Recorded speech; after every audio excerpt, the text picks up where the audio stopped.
Hej alle sammen. I den her video vil jeg fortælle om en af Masnavis historierne, Hærfuglen og Solomon. Historien er i Masnavi Manavi bog 1 fra linje 1202 til linje 1234. Forfatteren er Rumi, hvis biografi jeg har fortalt om i min første video. Historien om Hærfuglen og Solomon, der viser, at når det guddommelige skæbne kommer til at ske, bliver klare egne for selv. I denne historie er Solomon symbol på Gud, og fuglene er symbol på mennesker. Yoghurtdrik er symbol på den energi, man får ud fra. Da teltpavillonen var blevet rejst for Solomon, kom fuglene til ham for at vise deres respekt. De opdagede, at de talte samme sprog og var fortrolige med hinanden.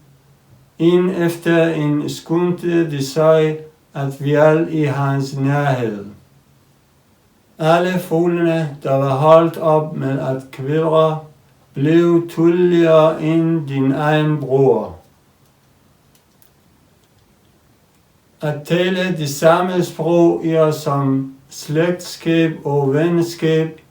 En mand, som ikke kan betro sig til slægt og venner, er som en fange i lænker.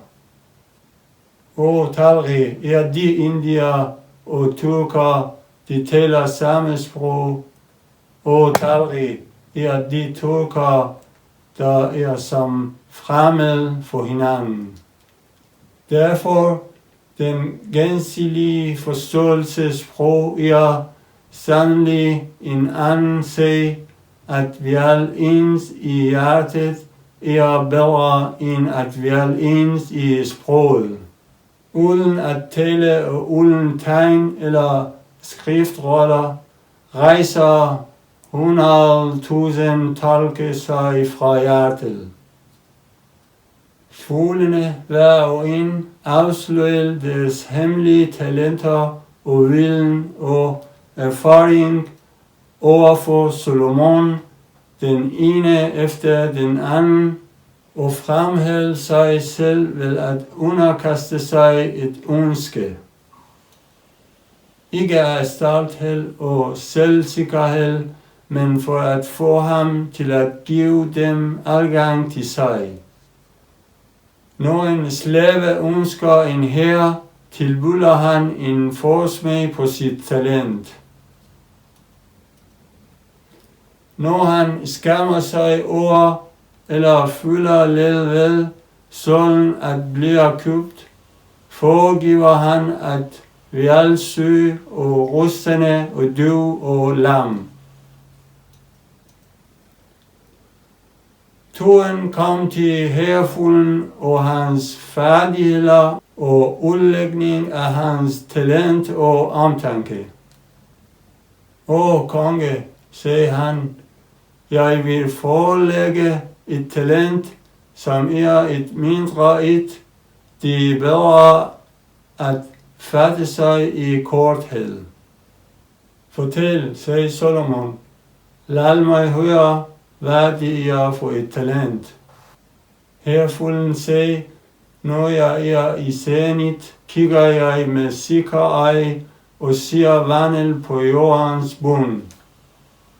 Ser hvor de er og hvor dybt de er, hvilken farve de har, hvor de bryder frem fra ler eller fra klippe.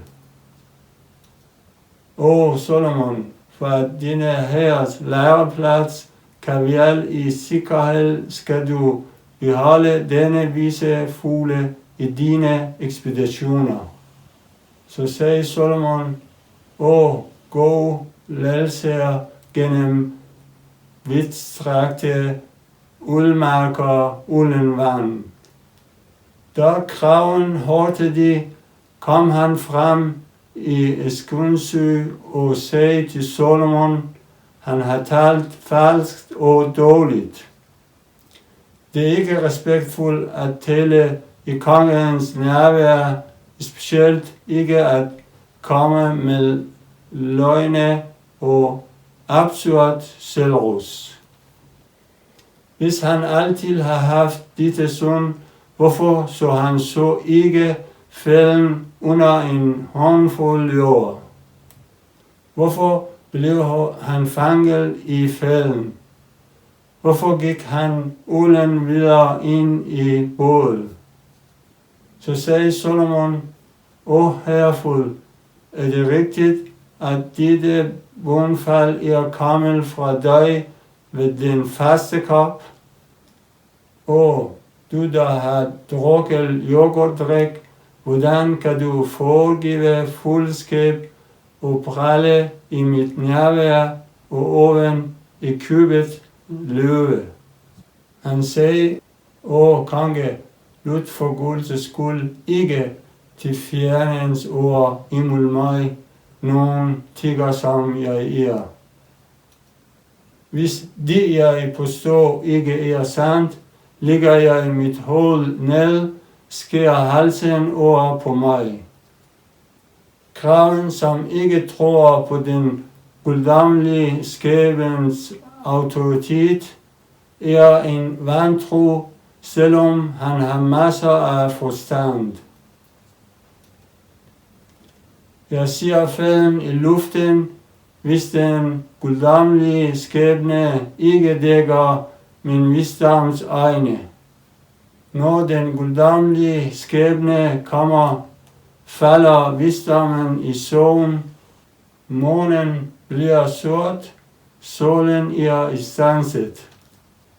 Hvordan er dine bestemmelse ved den guddommelige skæbne enestående? Vil at det er på grund af den guddommelige skæbne, at han ikke tror på den guddommelige skæbne. Tak fordi du så med, og vi ses på næste gang.